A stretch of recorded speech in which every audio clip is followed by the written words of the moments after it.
खून में तेरे मिट्टी, मिट्टी में तेरा खून। जून के बाद दिसंबर, दिसंबर के बाद जून। रे सुल्तान, रे सीएमए। दिसंबर 23 वालों, प्लीज मेरी बातों को ध्यान से सुनिएगा अगर आप इंटर और फाइनल में हैं तो।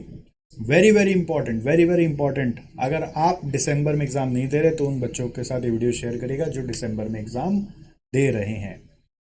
एक बहुत ही इंपॉर्टेंट चीज है कि आपका डेट है एग्जाम का आ चुका है, वो है 10 से 17 दिसंबर। ध्यान रहे, 10 से 17 दिसंबर, ये 8 दिन एक रैम्पेंट पढ़ाई चलता है, नॉन स्टॉप पढ़ाई चलता है। उसके लिए आप मेंटली रेडी हैं कि नहीं है, ये मेरे को बता दीजिए पहले। खाली लिखने से नहीं होगा, आत्मा को झंझोर के बताना पड़ेगा कि आप मेंटली रेडी हैं कि नहीं। अगर रेडी हैं, well and good, all the best. But before you comment, I will like to share some of the experiences of the students which I have seen. 100 में 15 बच्चा ही पास होता है, फाइनल में 100 में 10 या 5। ठीक है, ध्यान रखिएगा। तो बाकी 90 फेल हो रहा है। क्यों हो रहा है? क्योंकि सबसे अच्छा पढ़ाई करने के बाद भी एग्जाम का जो पीरियड है ना, वो हैंडल नहीं होता। और वो क्यों नहीं होता? क्योंकि यू नो उस 8 दिन का प्रेशर हैंडल करना नहीं आया। पढ़ाई रिलैक्स वे में किए थे, बट 8 दिन का प्रेशर हैंडल नहीं कर पाए। आपको मालूम है, बड़ा से बड़ा स्टेज आर्टिस्ट जब भी लाइव परफॉर्मेंस करने जाता है ना, तो उसको पता होता है ऑडियंस का क्या प्रेशर आ सकता है। तो मेरा परफॉर्मेंस अच्छा जाए इसलिए स्टेज रिहर्सल करने जरूर जाता है। मैंने बड़े से बड़े सिंगर्स को देखा है। ठीक है, stage rehearsal is mandatory for them, they always do, and they do until they get the comfort.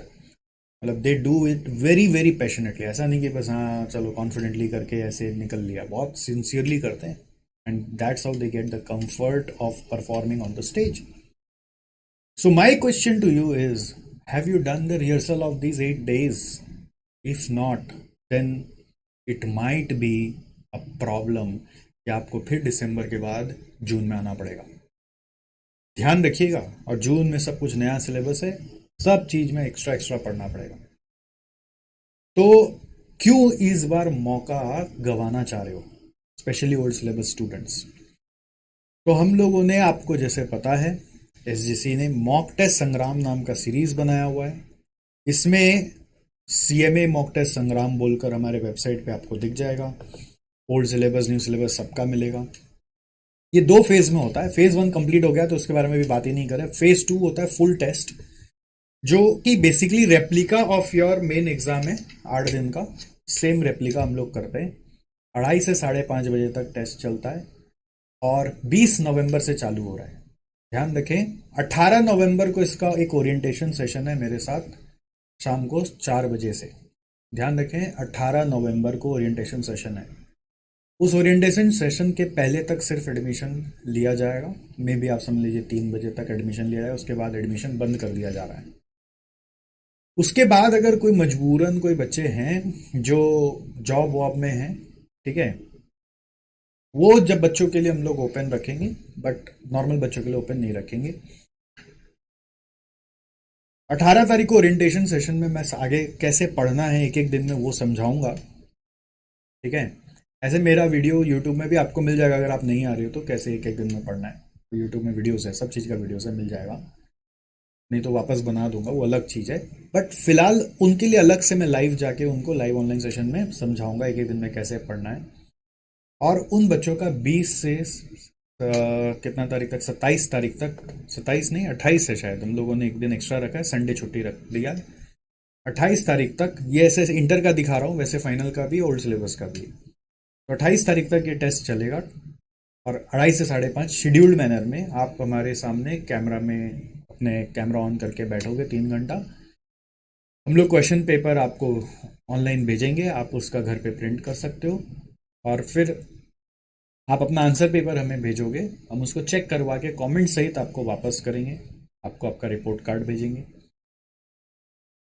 In between मैं मोटिवेशन के लिए हमेशा रहता हूँ, कभी भी कोई बच्चों को नीड होती है तो। 18 तारीख को सेशन करूंगा और 28 तारीख को सारा एग्जाम खत्म होने के बाद फिर एक सेशन करूंगा कि अब आगे का समय उनको कैसे यूटिलाइज करना है by the experience of this examination. ये उनके साथ मैं करूंगा, जो भी बच्चे यहाँ पे आए।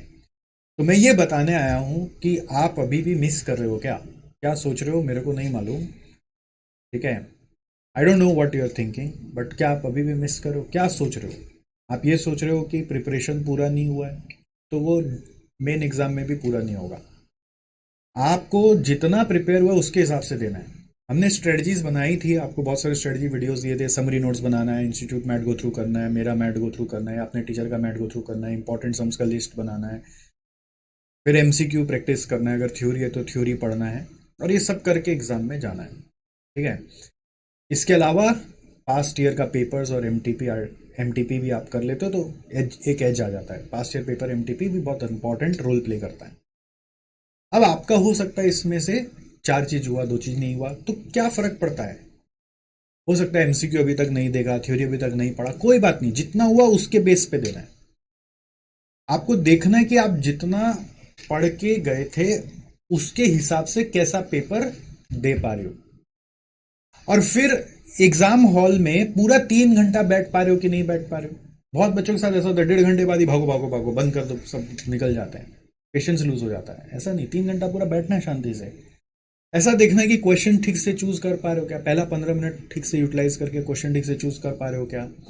ऐसा देखना है कि 3 घंटा में अगर 1.5 घंटा का लिखने का आता है तो बाकी 1.5 घंटा हम बैठ कर सोच के कुछ कर पा रहे क्या, या फिर मेरे को सारा आता था बट उसका एक्यूरेसी आ रहा है कि नहीं आ रहा है।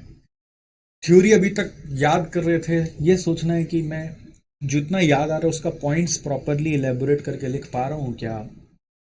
एमसीक्यू अगर मैंने रिवाइज नहीं किया तो बिना रिवाइज के कंसेप्ट से मैं कितना एमसीक्यू कर पा रहा हूँ, कितना एमसीक्यू नहीं कर पा रहा हूँ। अरे कुछ तो असेस करोगे ना अपने आप को, वरना क्या होगा, ये दिसंबर में जाओगे एग्जाम, वही मॉक टेस्ट बन जाएगा, और फिर उसकी गलतियों से जून वाला सुधारोगे। और फिर क्या होता है ना, जून तक आप वेट, मतलब बेसिकली दिसंबर में एग्जाम दोगे, आशावादी हो जाओगे, फरवरी में आप सोचोगे कि शायद मैं पास हो जाऊं, बट शायद वो होता नहीं कभी, क्योंकि 100 में 10-15 बच्चा ही पास होता है, 85 बच्चा आशावादी होके बैठा रहता है। और फिर बाद में टाइम कम पड़ जाएगा, और फिर बाद में न्यू सिलेबस भी आ रहा है, ओल्ड सिलेबस वालों के लिए स्पेशली बोल रहा हूँ। ध्यान रखो, क्या पता इस 8 दिन के एक्सरसाइज से आपका जो एग्जाम का प्रेशर है माइंड में, अल्टीमेटली देखो हम परफॉर्म तभी कर पाते हैं जब माइंड हमारा लाइट होगा, रेजुविनेटेड रहेगा, हल्का रहेगा।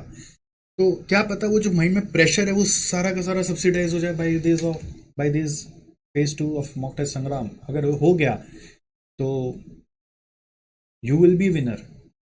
इसका फायदा सबसे ज्यादा किसको मिलेगा? आपको मिलेगा ना। और इसमें तो ऐसा कुछ नहीं कि आप मेरे से पढ़े हो तभी टेस्ट दे सकते हो, कोई भी टेस्ट दे सकता है, any one. Please spread this message to every one, ask your friends in different groups to join this. Already hundreds have joined it.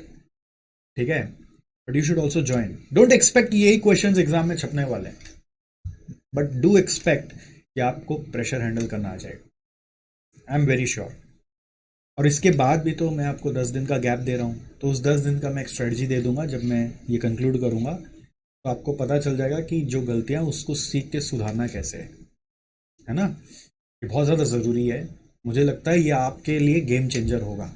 और ध्यान रखिएगा, 18 तारीख 3 बजे तक के एडमिशन है, अगर आप इस शेड्यूल से टेस्ट देना चाहते हो। अगर आप जॉब वॉब में हो, है ना, तो अनशेड्यूल्ड में आप एनरोल कर सकते हो। वो वेबसाइट में ऑप्शन आता है शेड्यूल्ड में जाना है कि अनशेड्यूल्ड में जाना है।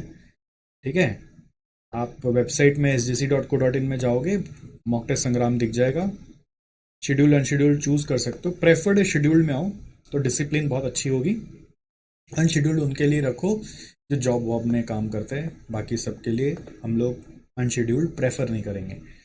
ठीक है, अनशेड्यूल्ड में क्या है कि हम लोग आपको क्वेश्चन पेपर तो जैसे जैसे टेस्ट होगा उसी उसी दिन देंगे, क्वेश्चन पेपर जैसे जैसे दिन टेस्ट होगा उसी दिन देंगे, बट आप आंसर्स जो सबमिट कर सकते हो वो आंसर का एक डेडलाइन रहेगा विच इज़ 2 दिसंबर। 2 दिसंबर से ज़्यादा लेट आप नहीं कर सकते आंसर सबमिट करने में, नहीं तो हम कॉपी चेक नहीं करा पाएंगे आपको। आपके लिए कॉपी चेक कराने में तो 2-3 दिन लगेगा ना।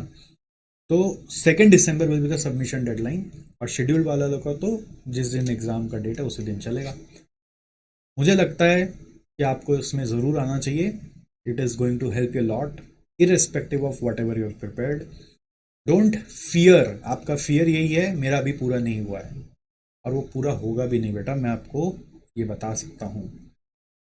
70% हुआ है, 70% के हिसाब से एग्जाम दो, देखो 70% पेपर कर पा रहे हो क्या, ऐसे सोचो। तो 30% जो नहीं कर पाए उसको एग्जाम हॉल में बैठ के ट्राई करो, क्योंकि आपने कभी ना कभी उसको पढ़ा हुआ है। तो ऐसा कभी हो ही जाता है कि जो चीज़, मान लो एग्जाम में सब चीज़ पढ़ के जाने के बाद भी कुछ चीज़ ऐसा आया जिसको ट्राई करे तो हो गया। तो ऐसा सोच से आपको आना है। और यहाँ पे जो फीस है ये सब ज़्यादा है ऐसा मत सोचना, ठीक है। ऑफकोर्स हम लोग नॉन प्रॉफिट ऑर्गेनाइजेशन नहीं है सीएमए इंस्टीट्यूट की तरह, तो ऐसा नहीं कि इसमें हमने कोई प्रॉफिट भी कमाया है, ठीक है। This is a generous help for all our students community. Hundreds of students have already enrolled, and I feel that you might be missing out. So please ये अपॉर्चुनिटी मत छोड़िए और ज़्यादा से ज़्यादा लोगों तक प्लीज़ ये बात को पहुँचाइए, है ना।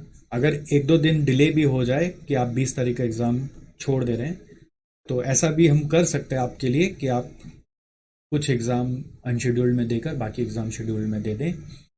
बट एक एक्सपीरियंस लेकर देखिए, आपको बहुत फ़ायदा होगा, गारंटी बहुत फ़ायदा होगा, ठीक है।